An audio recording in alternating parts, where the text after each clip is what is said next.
Spýtala som sa vás, že z čoho máte strach vo vzťahu. A väčšinou tam boli odpovede typu klamstva, nevera, samozrejme obavy. A týmto som si uvedomila, že naozaj veľa ľudí vníma veci úplne odlišným spôsobom ako ja.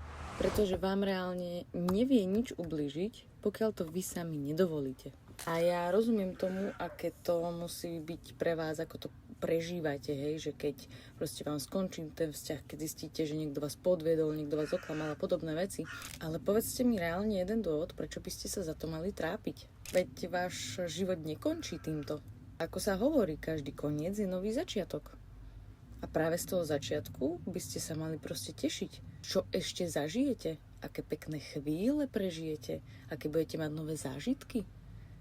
A nie sa uzatvárať kvôli minulosti, ktorú už nezmeníte. Pretože tým pádom si tú minulosť beriete aj do tej prítomnosti, aj do budúcnosti a vy v podstate nežijete. Vy stále prežívate v tej minulosti. A potom ste samozrejme nešťastní, nič vás nebaví a chcete veľkú zmenu a chcete proste, ja neviem, utiec niekde, začnete piť alkohol a podobné veci. A pritom tú zmenu vy musíte v prvom rade urobiť tu. A keď ju urobíte tu, tak sa zmení aj celý svet okolo vás.